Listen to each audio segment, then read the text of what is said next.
Hey guys, welcome back to Sincerely Savannah. Today I am going to be doing a video talking about how I make YouTube videos.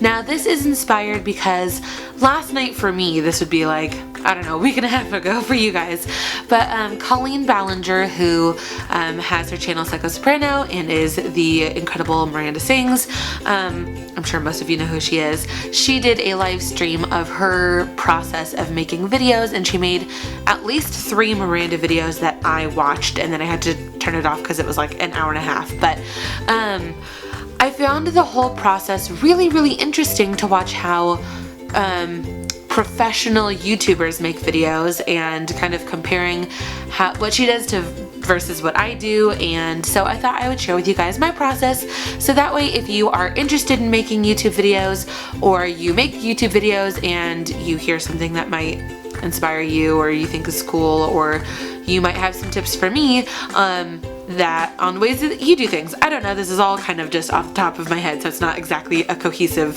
sentence or idea, but yeah, that's what I'm doing today. So it's kind of a how I make YouTube videos and how to make YouTube videos. So the first thing that you need to do to make a YouTube video is to obviously have a channel and something to film on.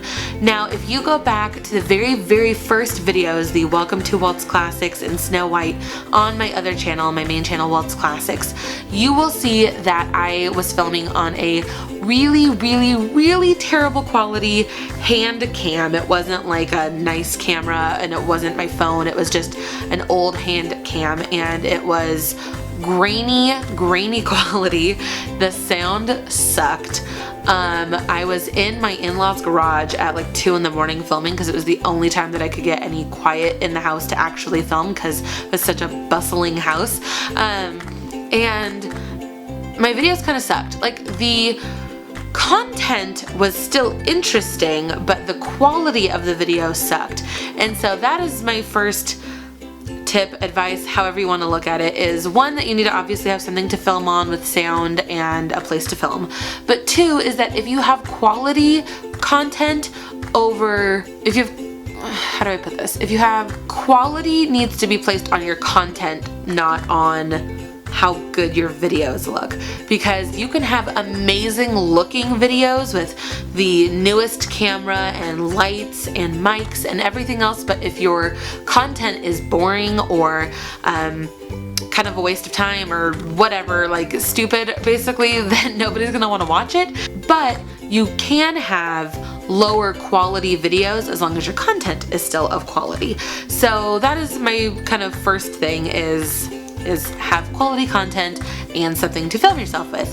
I recently got this camera. I say recently, it was back in like probably April or May, but it took me about a year of having my channel before I could get this camera, and that was just me working and earning money to buy a camera, and I got a mic with it, and I still don't have studio lights. I am working to buy those next. That's my next thing, and then a newer mic, and continuing to update from there. But I actually use a lamp and I just set up a lamp, and you know, it's dark outside, but it looks like I'm filming in a normal daylight setting, so you don't need the highest quality stuff as long as you're putting out good content. My second tip for starting a YouTube channel is make sure that you like what you do, and that you're not just starting a channel so that you can make tags and challenge videos, because YouTube is so oversaturated with content right now. Like, pretty much any video that there is out there, there's going to be 50 videos to 1,000 videos to 10,000 videos that all have the same thing. For example, how to make a YouTube channel, what I do with my YouTube channel, how I create videos. This video's already been made 100 million different times. This is just my personal info on it and my personal opinions on it, so you might find it more interesting than, say, somebody else's video.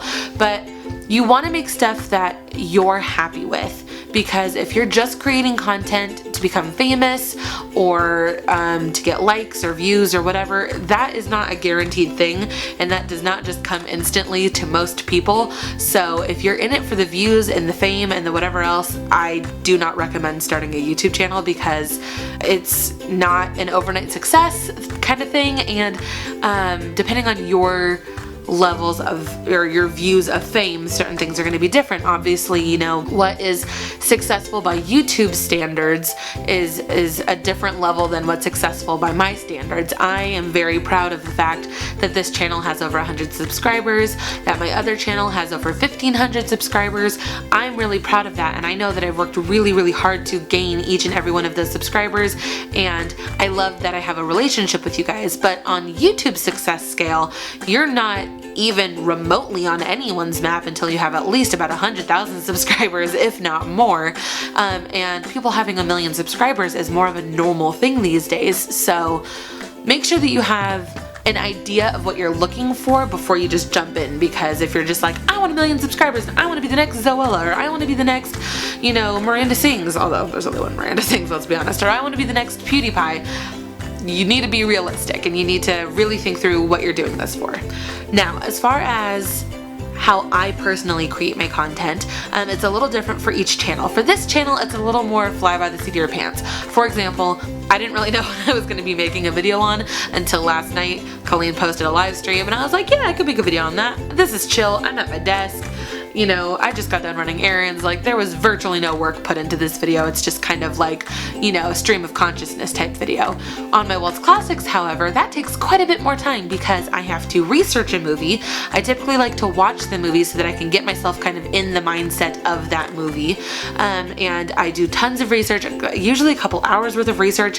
Then I write up my scripts, making sure I have all my facts. I double check all my facts to make sure that they're actually accurate and that I'm not just finding internet facts. Because Lord knows the internet is not always accurate. Then I usually go and I'll try and gather up all of the pictures, and I make sure that I double check the cast and things like that. Then I actually have to set up and film a Waltz Classics video, and that can take anywhere between 15 minutes to an hour and a half, depending on my familiarity with the film and whether or not it's something that is easy to kind of roll off the tongue. Sometimes casts have difficult names, or producers have difficult names, or there's things that just days when my brain and my mouth do not want to work together. So it's a lot of me saying the same thing over and over and over again until I get the right take, which is why sometimes you'll see like half a sentence and then half a sentence kind of put together, because it's like, I cannot get through this sentence in one take. And I have to be aware of my positioning, because if I'm going to have a picture up, I need to move out of the way. And so usually that takes a little bit, but once I finally get that done, I will then come back downstairs and pop it all into the computer, and I have to wait for all of my footage to get on there, and then it's editing time. And again, editing could take anywhere from a half hour if it's a shorter video to 3 hours if I'm putting in a lot of effort, a lot of pictures. It's a longer video, there's a lot to kind of go through, or if I had one of those days where I can't get my brain and mouth to work together, I have to go through all of those takes again and weed through them. And then after that, you are uploading. You have to create your thumbnail, you have to fill out your, you know, your description box.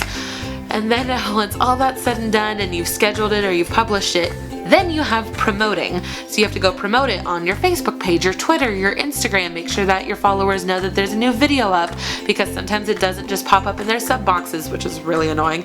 And once all that is said and done, you know, you think you're good, but then you have comments that you need to reply to, which, don't get me wrong, is literally one of my favorite parts of making videos. I love hearing other people's information or just talking to people and hearing that they really like the video. But it is really a never-ending process, because once that video is up, comments can come anytime. I get comments on videos that I made a year and a half ago, and because I have such a small following, again, compared to YouTube standards, I can easily still reply to those comments. So it takes quite a bit of time, and then you're creating the next video and the next video and the next video, and you're stockpiling more and more, and you've got more comments, and you have more editing, and you have more thumbnails, and blah blah blah, and it's a never-ending process. Really, it is a fun process, but a never-ending process. So that is pretty much my general how I make YouTube videos.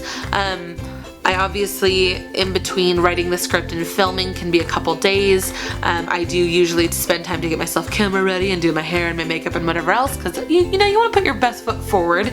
And then before I ever shoot a video, usually in the morning, I'll do a quick cold read of my script and just go over it, make sure everything flows correctly, because I've gotten to the point where I can pretty much write a script how I'm going to speak it and it sounds cohesive, but sometimes you sometimes you write it and you're like, what is this? That sounds weird. So, you know, I usually do a cold read and I sit on my bed or while I'm doing my makeup and I literally go, hi guys, welcome back to Walt's Classics. My name is Savannah and this week we are going to be going over the 34th movie in the Walt Disney Animated Classics series, blank. And I go through my script like that and I perform it full out, kind of like a dress rehearsal, if you will, because I'm a theater kid. And yeah, and then I go and I shoot it and I do all that kind of stuff. So if you guys ever have any questions on how to make YouTube videos or anything like that, you can always leave it in the comments or message me or direct message me on Instagram or Twitter or whatever. I will always do my best to answer that as quickly and to the best of my abilities. To answer more frequently asked questions, I guess, my camera is a Canon Rebel T3i.